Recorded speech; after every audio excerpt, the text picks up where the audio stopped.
गांव में एक व्यापारी रहता था। उसकी एक खूबसूरत बेटी थी। एक बार व्यापारी पर बहुत ज्यादा कर्ज हो गया था और जिस आदमी से व्यापारी ने कर्ज लिया था वो उसी गांव का था और बहुत ही घटिया आदमी था।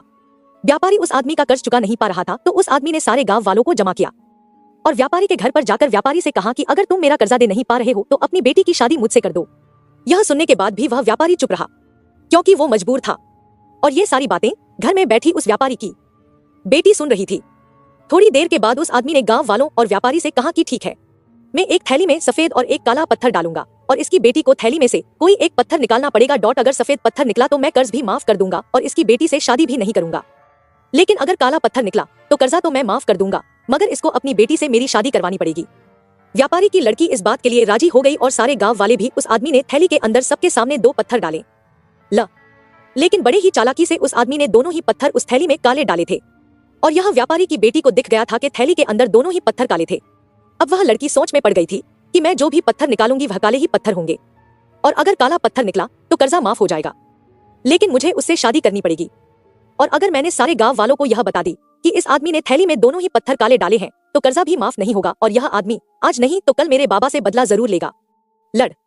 लड़की यह सोच ही रही थी कि लड़की को तभी थैली से पत्थर निकालने को कहा गया। लड़की ने थैली में हाथ डाला और एक पत्थर बाहर निकाला और बिना किसी को बताए उस पत्थर को जमीन पर गिरा दिया और जमीन पर गिरने के बाद वह पत्थर दूसरे पत्थरों में मिल गया।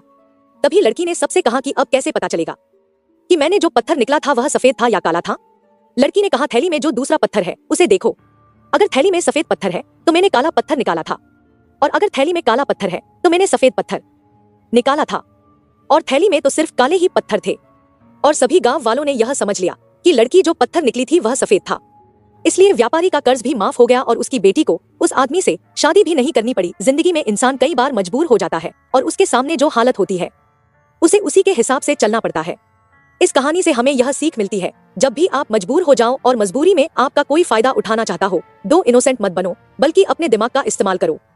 जितने इनोसेंट बनने की कोशिश करोगे लोग उतना ज्यादा आपको चीट करेंगे। अब इसका मतलब यह नहीं कि आप लोगों को गालियां देना ही शुरू कर दो, बल्कि इसका मतलब यह है कि आप समंदर की तरह बनो। मतलब यह है कि आप समंदर की तरह खामोश रहो लेकिन उसकी गहराई की तरह अपने दिमाग में नॉलेज रखो।